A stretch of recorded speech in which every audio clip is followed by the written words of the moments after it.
Imagine a moment in which Mario, the iconic character of a digital world, suddenly becomes conscious. No longer merely responding to player inputs, he begins to reflect on his environment.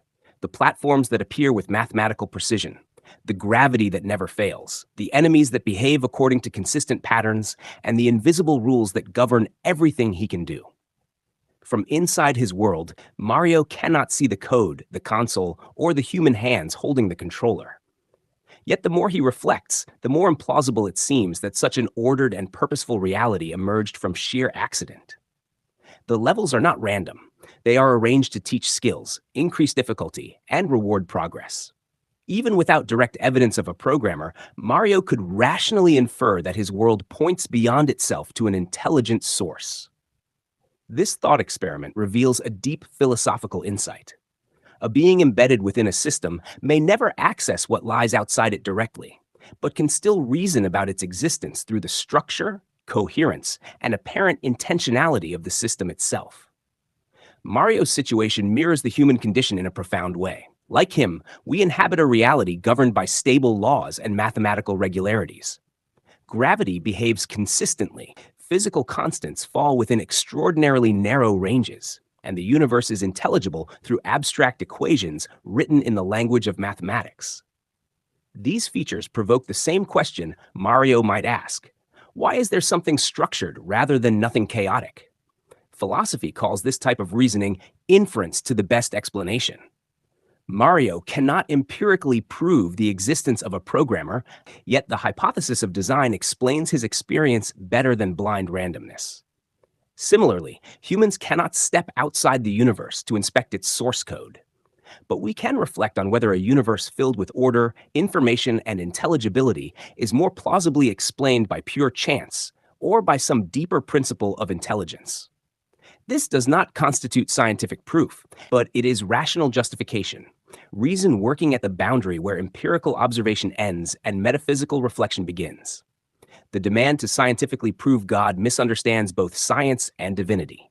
Science investigates entities within the universe, particles, forces, fields, and biological processes. God, if God exists, would not be one object among others inside the system, but rather the condition for the system's existence itself. Expecting scientific proof of God is like expecting Mario to find his programmer using only in-game tools. No microscope, telescope, or experiment inside the game can ever detect a human player, because the player is not part of the game's ontological level. In the same way, God would not be detectable as a physical phenomenon, because God would be the reason physical phenomena exist at all. This is why classical philosophers from Aristotle to Aquinas treated God not as a scientific hypothesis, but as a metaphysical necessity, the ultimate explanation for why anything exists rather than nothing.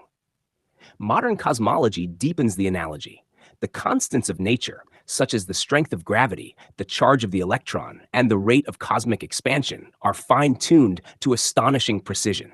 Slight deviations would result in a universe incapable of forming atoms, stars, chemistry, or life.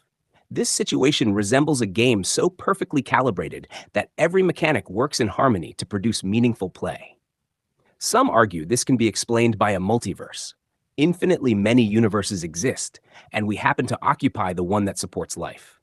Yet philosophically, this is similar to Mario claiming there must be infinite random games, and he just spawned in the one that works.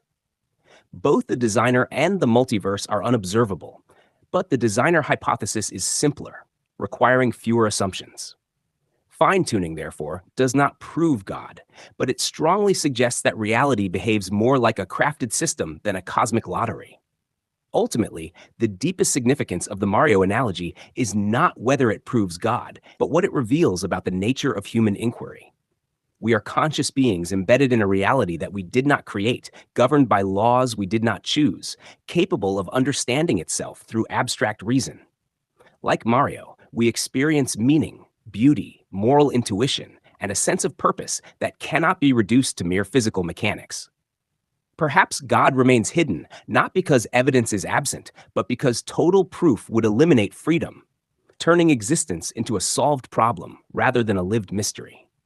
The question of God, then, is not primarily scientific, but existential. It arises from wonder itself. To ask about the programmer of reality is to recognize that being is stranger, deeper, and more intelligible than blind matter should allow, and that reason, even without certainty, naturally reaches beyond the world toward whatever might explain why the game exists at all. And with that, thank you for watching and taking this philosophical journey with me.